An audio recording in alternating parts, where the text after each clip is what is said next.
The comment and accusations made by the Immigration and Border Protection Minister, Mr. Peter Dutton, is another example of the constant media scrutiny and dog whistle politics that the Australian Lebanese Muslim community has had to endure since we first arrived in the 70s and 80s.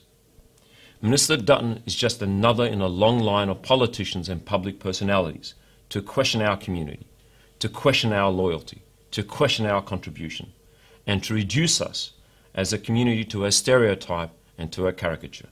By linking the immigration of the Lebanese community in the 70s to the issue of foreign fighters, Minister Dutton has essentially outlined how he sees the Lebanese Muslims.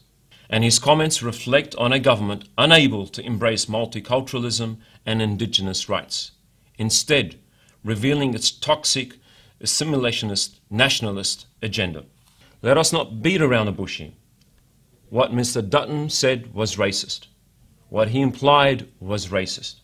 And the lack of outrage in Parliament reflects on the racism underscoring much of how we talk about minorities in Australia. And we here at the LMA refuse to buy into this rhetoric and this circus. We will not be party to this. This should not be about proving ourselves to wider Australia.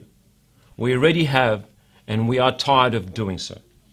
We are sick and tired of having every element of our lives dissected and questioned, and we refuse to continue doing so at Dutton's behest. Their willingness by government to manipulate and exploit bigotry for political advantage is an insult to not only our community, but is an insult to Australia's intellect.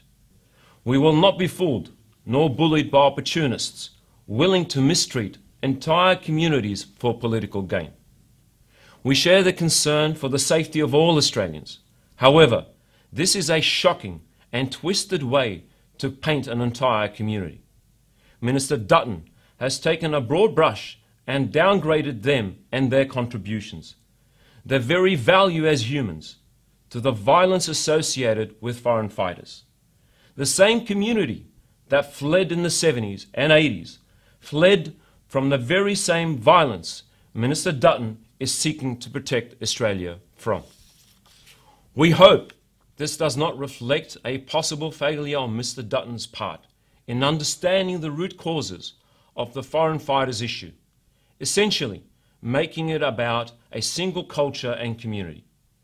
This is a complex issue with a whole host of differing root causes, including social economic status, political disempowerment, and racial discrimination, none of which has anything to do with any one culture entering Australia.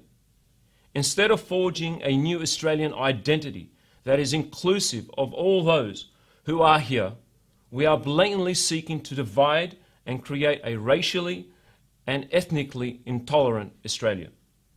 However, what is at the centre of this discussion is a very simple political tactic: shifting blame. Minister Dutton does not want us speaking about his abject failure to protect the lives and welfare of asylum seekers, and does not want us to continue the discussion on the disgusting state of our offshore processing centres on Manus and Nauru. Let us not buy into this narrative of a government blameless for the current state we find ourselves in, nor should we let them off the hook for shocking cruelty of their immigration policies. The Lebanese Muslim Association calls upon the government as a whole, as well as the opposition, to hold Minister Dutton to account and to question themselves on the racism they enable with their silence. Australia must show its moral condemnation of those elected in order to protect the fragile cohesion we have.